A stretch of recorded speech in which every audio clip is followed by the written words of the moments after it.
माता का प्रेम बच्चों के प्रति है, बच्चों का प्रेम माता के प्रति है। एक धर्म पत्नी का प्रेम पति के प्रति, पति का प्रेम धर्म पत्नी के प्रति। एक बहन का प्रेम भाई के प्रति और भाई का प्रेम बहन के प्रति। एक पिता का प्रेम पुत्री के प्रति और एक पुत्री का प्रेम पिता के प्रति।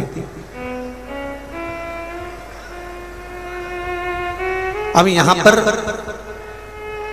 अगर एक भक्ति सम्मुख में दिख रही है, एक प्रेम अगर आपको दिख रहा है कि माता और पुत्र में प्रेम है, पिता और पुत्र में प्रेम है, बहन और भाई में प्रेम है, पिता का बेटी में प्रेम है, एक प्रेम का जहां प्रसंग नजर आता है, शिव महापुराण कहती है उस प्रेम के स्नेह में, उस प्रेम के व्याख्यान में, उस प्रेम के एक पन्ने में आपको ये भी देखना चाहिए कि वहां भक्ति भी विराजमान है। जैसे बच्चा माता से प्रेम करता है और माता अपने पुत्र से प्रेम करती है, तो बच्चे की भक्ति माता के प्रति है, ये निश्चित है।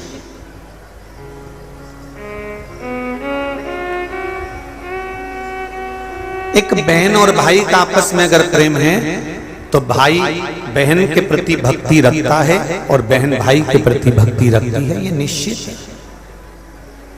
इसको कोई मिटा नहीं सकता, इसको कोई समाप्त नहीं कर सकता।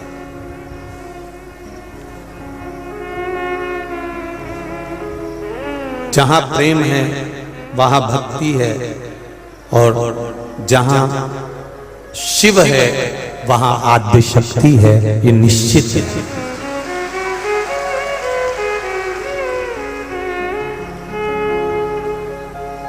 एक प्रश्न किसी का आया था तो स्मरण होवे, उस प्रश्न में किसी ने कहा था कि हम शंकर जी के मंदिर में जाते हैं पर पार्वती जी हमारे यहाँ मंदिर में ऊपर बैठी हैं और कांच लगा हुआ, तो हम पार्वती जी को जल नहीं चढ़ा पाते, हम पार्वती माता को पानी नहीं चढ़ा पाते।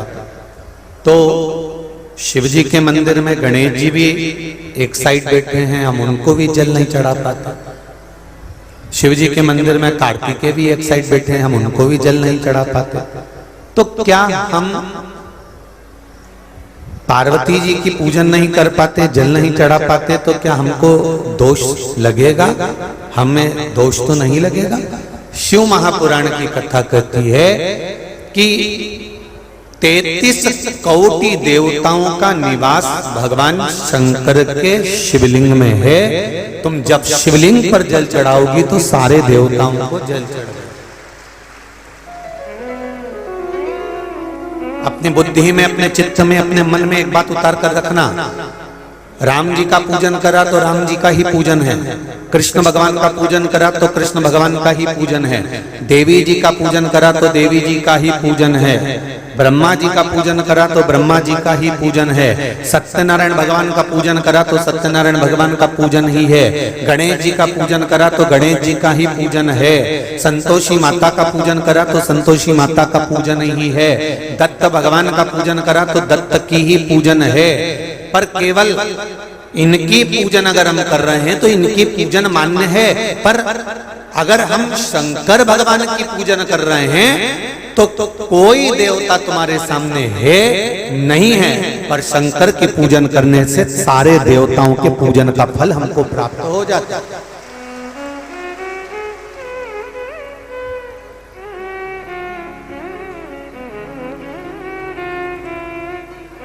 सारे देवताओं के पूजन का फल हमको मिल रहा है।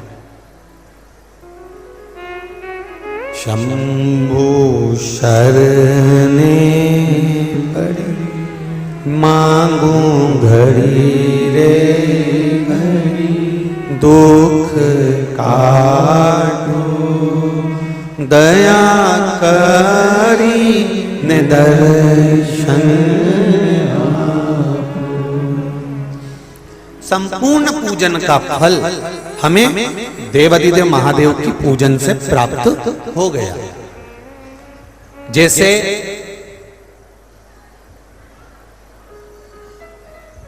आज विराम का दिन है, अशोकनगर वालों ने जरा दिल से कथा सुन रखी है। आपको कथा में पहले भी कहा, मेहमान जब आते हैं 2-4-8 दिन रुकते हैं, तब तक वो आपके घर के बच्चों को 50 रुपए 100 रुपए नहीं देते हैं।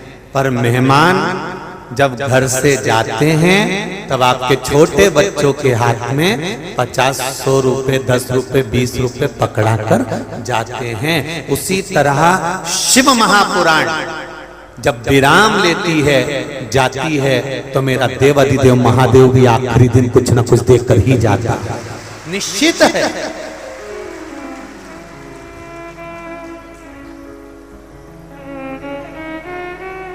निश्चितता, ये तो भाग्य है आपका, अशोकनगर वालों का ये भाग्य है। और अशोकनगर के आसपास में जितने गांव, जितने नगर, जितने क्षेत्र, जितने शहर जो भी बसे हैं, उनका भाग्य है। आज कथा 25 तारीख को यहाँ विराम हो जाएगी, कल 26 तारीख को मंदसौर की पावन धरा पर प्रारंभ हो जाएगी।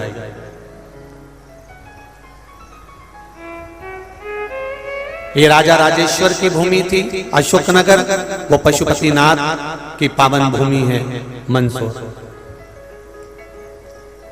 ये अशोकनगर के आसपास के क्षेत्रवासियों को इसका लाभ मिल गया, वो मंदसौर के आसपास के क्षेत्रवासियों को उसका लाभ मिल जाए। और सबसे बड़ी बात तो ये है कि यहाँ तर्पण शिव महापुराण की कथा मिली तो वहां मंदोदरी शिव महापुराण की कथा मिली। उसका लाभ ये मिलेगा कि वहां शिव और शक्ति दोनों की कथा का आनंद प्राप्त होगा संसार में, दोनों का।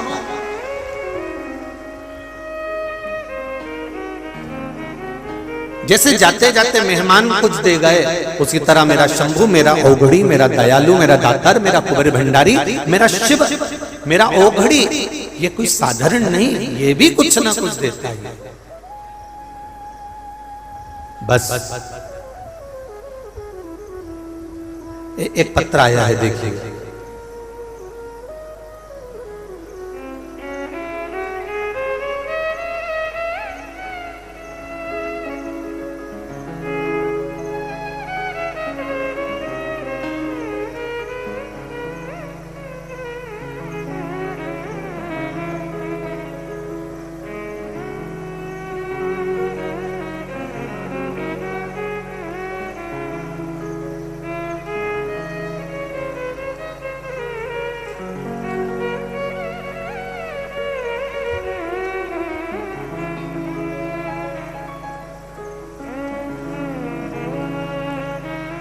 शंभु शरणे मांगू घड़ी रे घड़ी दुख काटो, दया करी न दर्शन आपो। मैं उषा कटारिया निवासी अशोकनगर, जहां कहीं बैठे हो उषा जी आप ही हैं, दोनों हाथ हिला दो। श्री शिवाय नमस्तुभ्यं। मैं भोले बाबा को प्रणाम करती हूँ। बाबा की कृपा,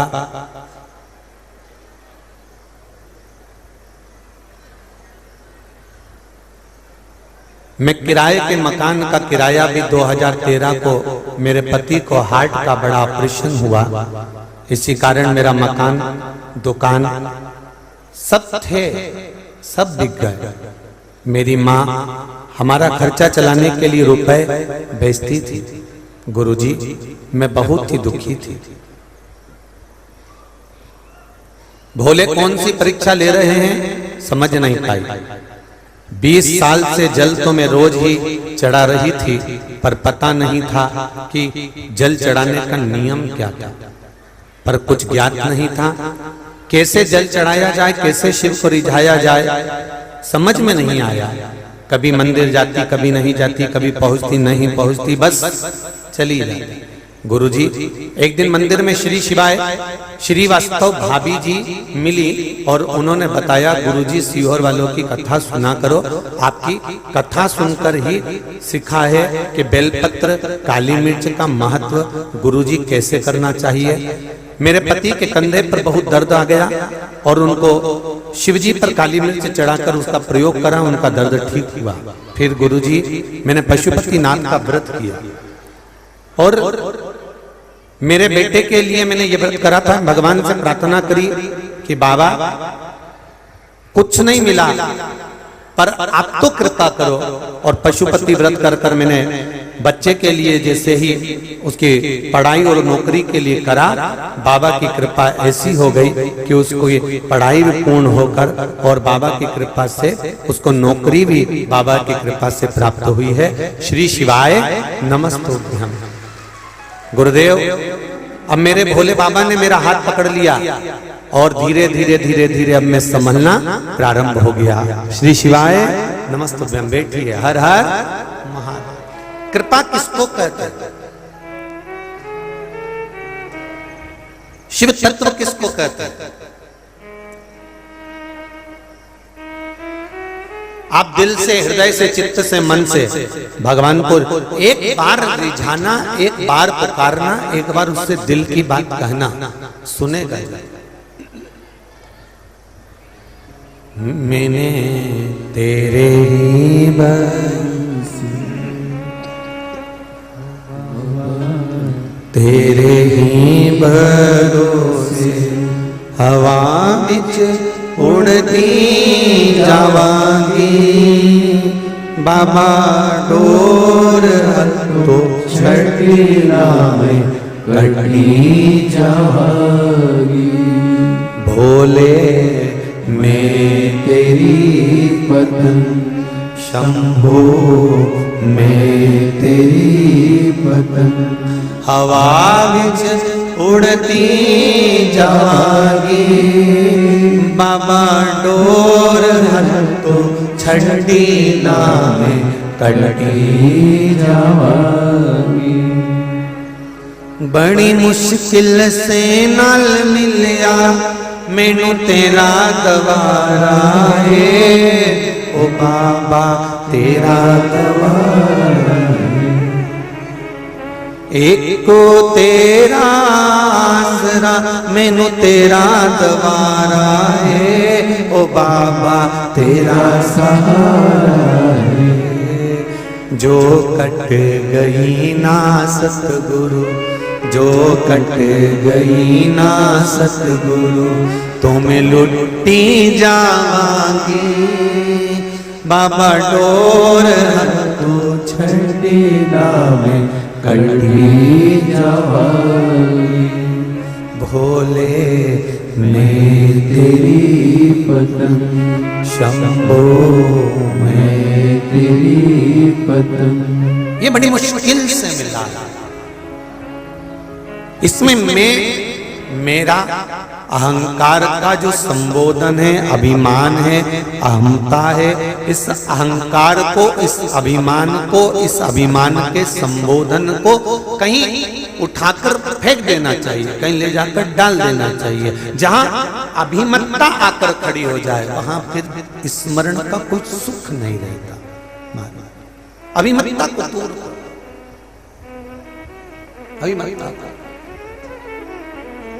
कितना सुंदर लिखा है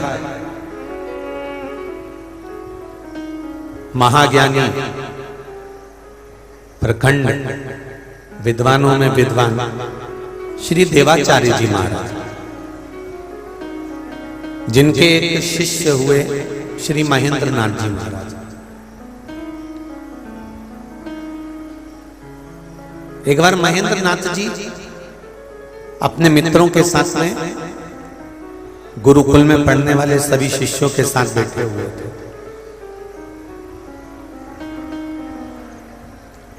और जब महेंद्र नाथ जी बैठे हुए थे तो महेंद्र नाथ जी से किसी ने प्रश्न किया,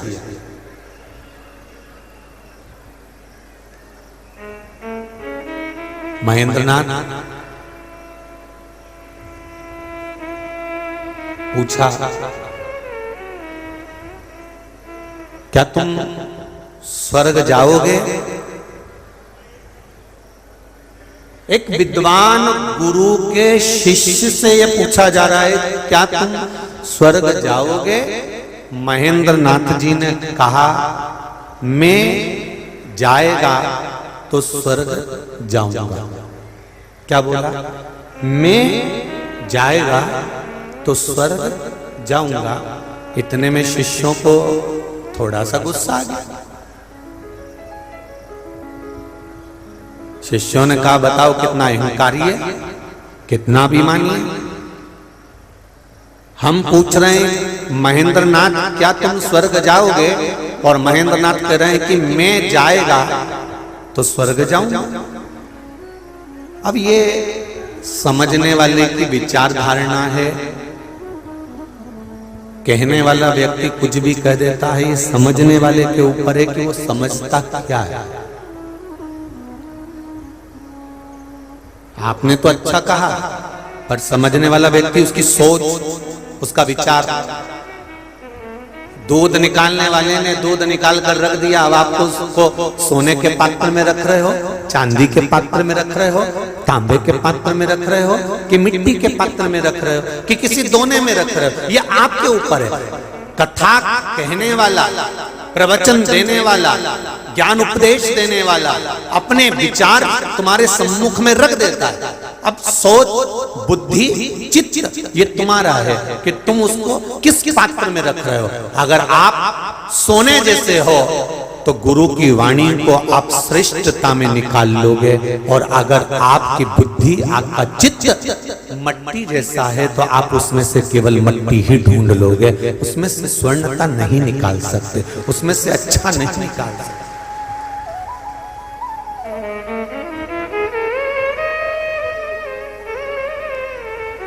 ये हमारी एक पत्नी ने पति से कहा, सुनो, बाथरूम में कपड़े पड़े हैं, धो दोगे क्या? पत्नी ने पति से कहा, बाथरूम में कपड़े पड़े हैं, धो दोगे क्या? और इतना कहने के बाद पति चुप हो गया। पत्नी ने थोड़ी देर बाद कहा, धो दोगे तो ठीक है, नहीं तो मैं आके धो दूंगी। अगर धो दोगे तो ठीक है, नहीं तो मैं आकर धो दूंगी।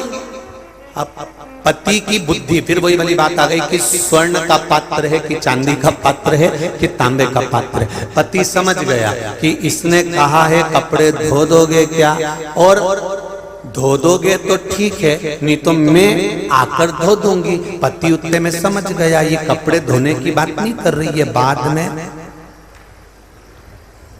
मुझे धोने की बात कर रही है। स्वर्ण पात्र और मिट्टी पात्र में अंतर है। अब उसने क्या कहा था और इसने क्या समझाई उसके ऊपर। कहने वाला व्यक्ति ने कह दिया, आप क्या समझ रहे हो, आपकी वृत्ति क्या है, आपकी सोच क्या है, आप क्या निकाल रहे हो उसमें से, आप क्या धारण कर रहे हो उसमें से, ये आपके ऊपर।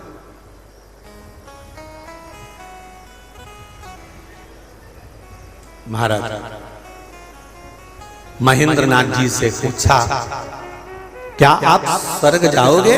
तो महेंद्र नाथ परम ज्ञानी, परम विद्वान, वेदों के मर्मज्ञ, आनंद कराने वाले देवाचार्य जी महाराज के परम शिष्य महेंद्र नाथ जी ने कहा, मैं जाएगा तो स्वर्ग जाऊंगा।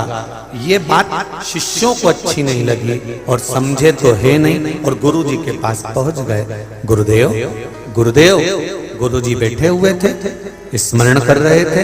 इन्होंने कहा, महेंद्र नाथ को बहुत अहंकार आ गया, हमने एक प्रश्न करा था गुरु जी, क्या तुम स्वर्ग जाओगे? तो महेंद्र नाथ ने कहा, मैं जाएगा तो स्वर्ग जाऊंगा। अब बताओ, ये कोई फालतू की बात नहीं होती। इतने में गुरु जी ने कहा, ठीक है, बुलाओ महेंद्र नाथ को। गुरु जी ने महेंद्र नाथ को बुलाया। ध्यान देना जरा, जितने लोग आस्था पर सुन रहे हैं और जितने लोग फेसबुक यूट्यूब पर सुन रहे हैं और जितने इस अशोक नगर की मंडी प्रांगण में सुन रहे हैं, वो बुलाया, महेंद्र नाथ को बुलाया। महेंद्र, आपसे प्रश्न किया गया था क्या आप स्वर्ग जाओगे, तो आपने क्या जवाब दिया? महेंद्र नाथ कहते हैं गुरुदेव मैं जाएगा तो स्वर्ग जाऊंगा, इतना सा मैंने बोला है गुरुदेव, इसके सिवाय मैंने कुछ नहीं बोला। अब मेरे शब्द को ये गलत विचार में ले जाए, चाहे मेरे शब्द को अच्छी जगह पर ले जाए। गंगा जी का जल गंगोत्री से बहता बहता हरिद्वार आ गया, हरिद्वार से बहते बहते काशी चले गया, काशी से बहते बहते कलकत्ता चले गया, कलकत्ता गंगा सागर में पहुंच गया, गंगा सागर तक के बीच में गंगा के जल से कोई ने उठाकर आचमन करा, कोई ने शरीर धोया, कोई ने मल धोया, किसी ने कपड़ा धोया, किसी ने चमड़ा धोया, किसी ने बर्तन धोए और किसी ने पुण्य आनंद पाया और किसी ने पाप धोया। गंगा ने विचार करा कि मेरे जल से क्या कर रहे हो, गंगा का काम था बहना, वो बहती चली जा रही है, अब उसमें कोई चमड़ा धोए, आचमन करे, चाहे संध्या करे, चाहे स्नान करे, चाहे बर्तन धोए, चाहे मल धोए, चाहे पाप करे, चाहे पुण्य करे, गंगा अपनी अविरलता में बह रही है। अब समझने वाले को चाहिए कि ये गंगा का जल है, इसमें से हमें पुण्य लेना है, इसमें पुण्य कमाना है, इसमें पाप नहीं करना है, इसका जल आचमन करना है, ये गंगा का जल है, इसमें दीप विसर्जन करना है, ये गंगा का जल है, इसका स्मरण करना है, ये गंगा का जल है, हमें मंत्र जाप करना है। जो अच्छा व्यक्ति होगा वो गंगा के जल को देखकर हाथ जोड़ लेगा, पुण्य कमाने का प्रयास करेगा, और जो पापी होगा उसने विचार करा मुझे सोच कर्म के लिए जाना है, इसी जल से मैं सोच कर्म कर लेता हूँ, इसमें अपने पाप धो देता हूँ, इसमें वस्त्र धो देता हूँ, इसमें ये कर देता हूँ, इसमें थूक देता हूँ, इसमें कुल्ला कर देता हूँ। एक व्यक्ति पाप कर्म करने वाला, गंगा तो अविरल बह रही है, उसमें से अच्छे व्यक्ति ने पुण्य कमाया है और पापी व्यक्ति ने पाप कमाया है। उसी तरह शिव महापुराण की कथा तो गंगा जैसी अविरल बह रही है, जो अच्छा निकाल सकते हो तो निकाल लो, नहीं तो बुरा निकालने वाले तो ढेर पड़े, बुरा निकालने वाले ढेर पड़े हैं। वो 24 घंटे बैठकर कथा के सामने केवल बुराइयां ढूंढेंगे, पर जो अच्छा निकालने वाला है वो जिंदगी में अच्छा निकाल लेगा। महेंद्र नाथ तुम स्वर्ग जाओगे? महेंद्र नाथ ने कहा गुरुजी मैंने सुना और मैंने ये कहा है कि मैं जाएगा तो स्वर्ग जाऊंगा, तो इसका मतलब क्या है महेंद्र नाथ? तब गुरुजी के सामने महेंद्र नाथ ने कहा गुरुदेव मैं जाएगा, स्वर्ग व्यक्ति तब जाता है जब उसका मैं मतलब अहंकार, मैं मतलब अहंकार। स्वर्ग व्यक्ति जब जाता है जब उसका मैं अहंकार निकल जाता है, और अहंकार निकला तुम्हारा मन नहीं भी है ना तो भी तुम्हें स्वर्ग भेज दिया जाता है। मैं जाएगा तो स्वर्ग जाएगा। अभिमान, ये अहंकार, ये आसक्ति, ये तृष्णा, ये लोभ, ये वासनाएं, ये हमें नहीं जाने दे सकती स्वर्ग।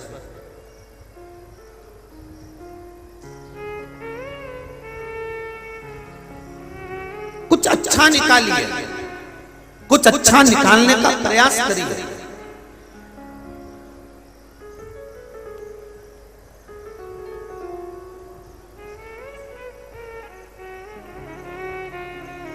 कितना सुंदर दर्शन अशोकनगर का होता है साहब। हम जहां से चलते हैं सांसद महोदय जी के घर से, बीच में कोई केले बांट रहा है, कोई बिस्कुट के पैकेट बांट रहा है, कोई लड्डू बांट रहा है, कोई सामान बांट रहा है, कोई सारी सात जात पूरे जितने धर्म के लोग हों, चाहे वो सिख धर्म के हों, जैन धर्म के हों, चाहे वो पंजाबी धर्म आदि जितने भी हैं, मैं आपको नतमस्तक प्रणाम करता हूं आपकी भक्ति के आगे। धन्य हैं आप।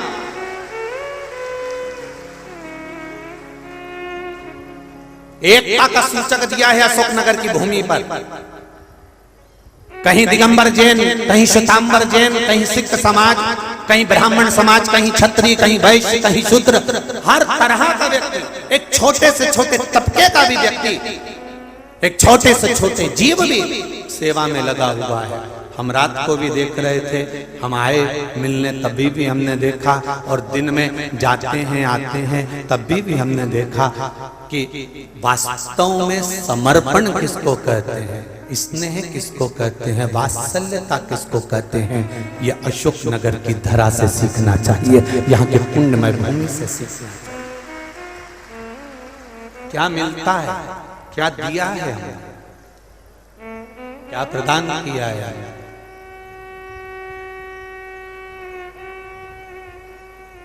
बहुत, और यहाँ के आदरणीय कलेक्टर महोदय, आदरणीय एसपी महोदय को भी मैं धन्यवाद दूंगा, एसडीएम को भी, कि क्या पुलिस प्रशासन की व्यवस्था और क्या चिकित्सा विभाग की व्यवस्था, मेडिकल की क्या दी है, उसके लिए आपको बहुत बहुत धन्यवाद। बहुत बहुत संभाला है पुलिस विभाग ने भी, चिकित्सा विभाग ने भी, बहुत बहुत सुंदर। नगर पालिका हो, नगर निगम हो, जो भी हो, यहाँ संभाला बहुत बहुत सुंदर। धन्यवाद।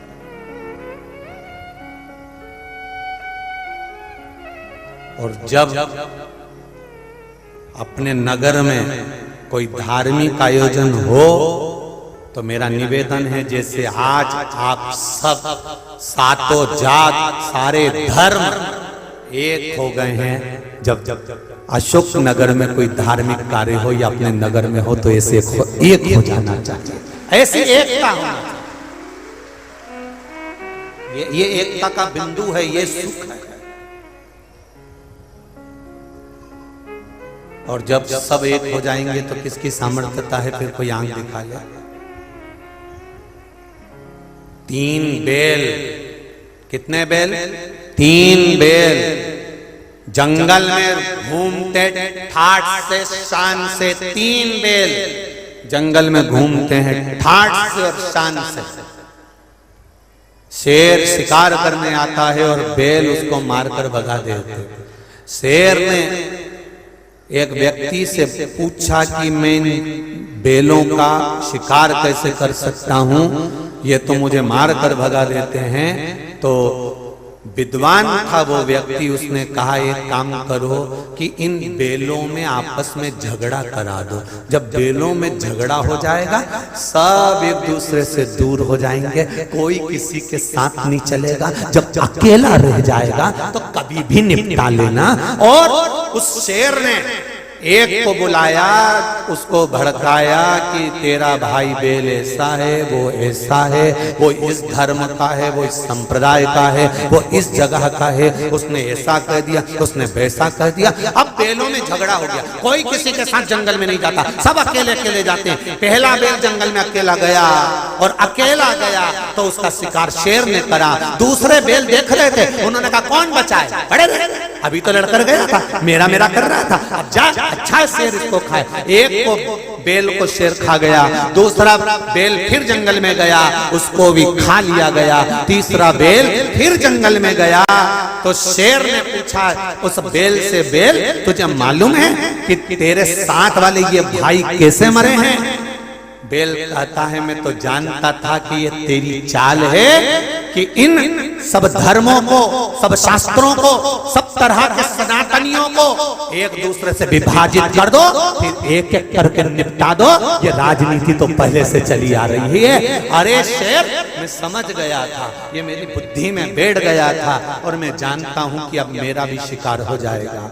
तो अशोक नगर वासियों और जितने आस्था चैनल पर और फेसबुक यूट्यूब पर कथा सुन रहे हैं, सनातन धर्म में एक होकर रहना। तुम्हारा बाल बांका नहीं हो सकता, तुम्हारा कोई शिकार नहीं कर सकता। जब टूटोगे तो शिकार हो सकता।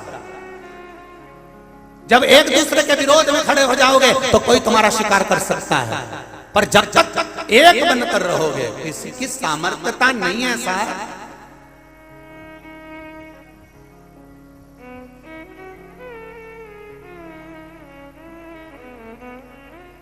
हमारा भारत, ये हिंदुस्तान ये भारत की धरा, ये वसुंधरा, यहाँ तो पुरानी पुरानी माताएं बाजार से सामान भी लेकर आती थी तो 1 या 2 नहीं लाती थी, पूरा की पूरा 6 लाती थी।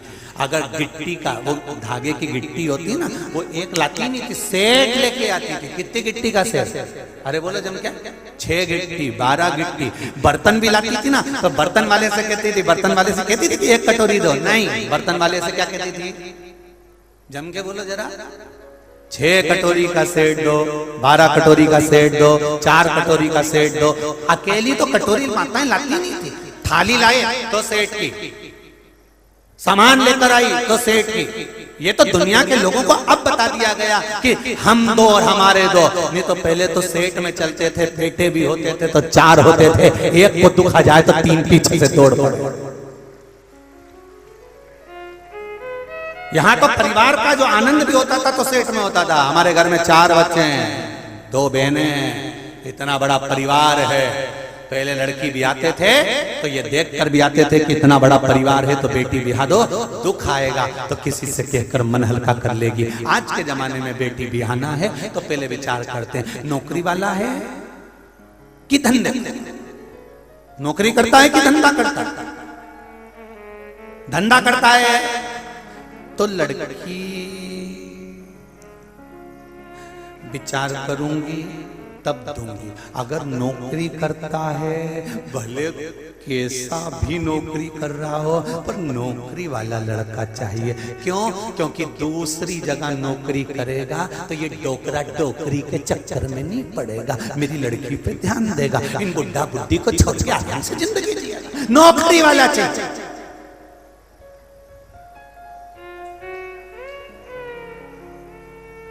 और नौकरी वाला भी ज्यादा बड़ा परिवार नहीं चाहिए। सास ससुर हो, सास नहीं हो तो बहुत अच्छी बात है।